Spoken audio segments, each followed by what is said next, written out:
Praise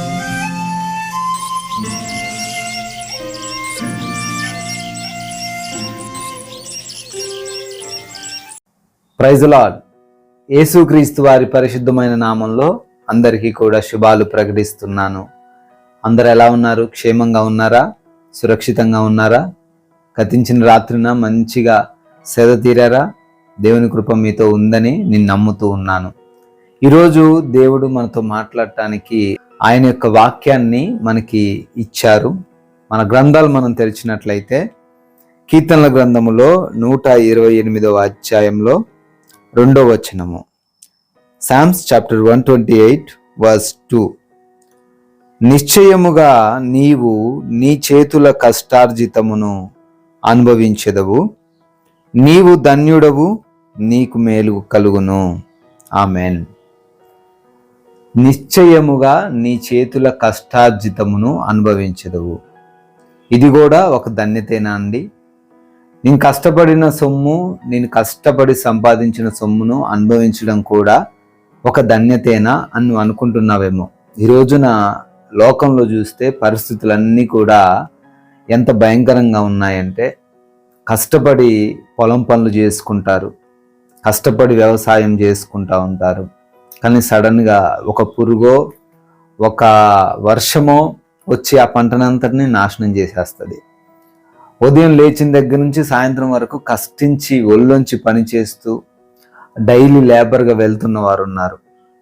వారు వెళ్ళి సాయంత్రానికల్లా వారు కష్టపడి తెచ్చుకున్న డబ్బు వాళ్ళకి మిగలట్లేదు. 1st తారీఖు నుంచి మరలా 31st వరకు జాబ్ చేస్తూ ఉన్నారు. 1st తారీఖు కోసం వెయిట్ చేస్తూ ఉంటారు వారి యొక్క సంపాదన కోసం. కానీ అది చేతికి రావడమే వెళ్ళిపోతూ ఉంది.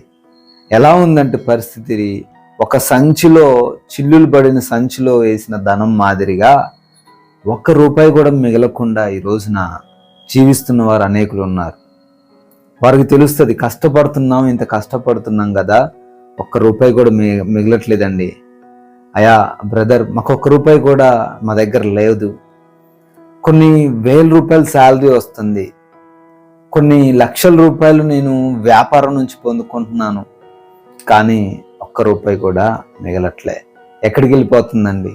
ఎక్కడికి ఆ ధనం అంతా వెళ్ళిపోతుంది?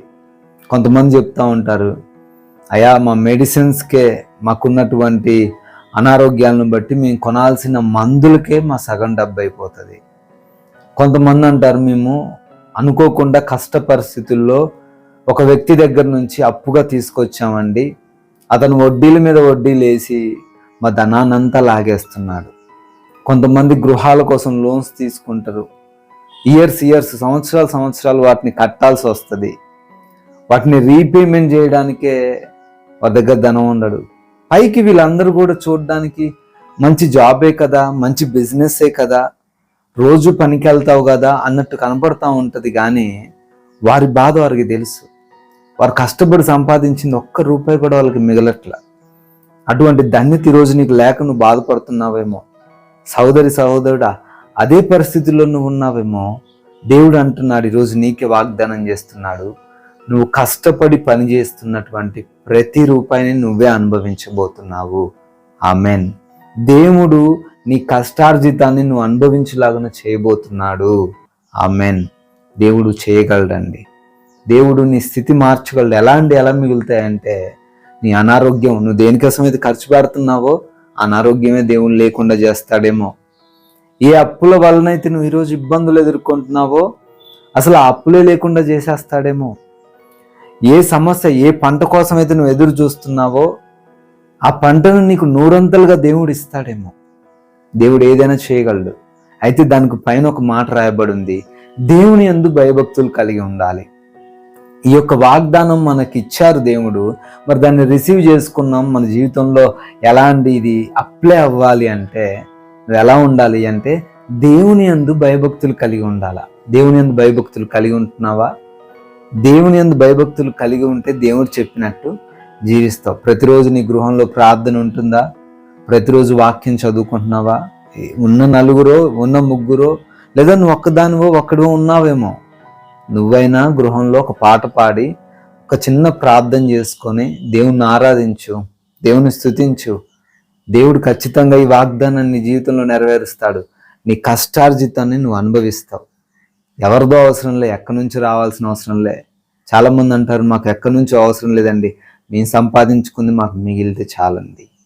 దేవుడు అదే నీకు ఉంచబోతున్నాడు. నీ చేతుల కష్టార్జితాన్ని నీకు అనుభవించేలాగున నిన్ను మార్చబోతున్నాడు. ధైర్యంగా ఉండు. ప్రార్థన చేసుకుందాం. జీవం కలిగిన ప్రభువా, స్తోత్రాలనైనా, మా చేతుల కష్టార్జితం మేము అనుభవించేలాగున అయ్యా మీ సహాయం దయచేయండి. మీ అందు భయభక్తులు కలిగి ఉన్న బిడ్డలుగా మమ్మల్ని ఉంచండి. ఎవరైతే తండ్రి వారు కష్టపడుతున్నారు కానీ ₹1 కూడా మిగిలిన స్థితిలో ఉన్నారేమో నాయన, సహాయం దయచేయండి.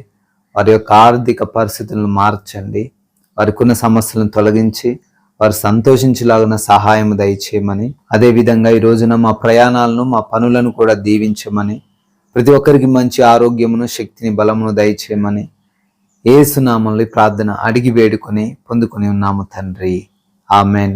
May God bless you all. దేవుడు మిమ్మల్ని దీవించును గాక.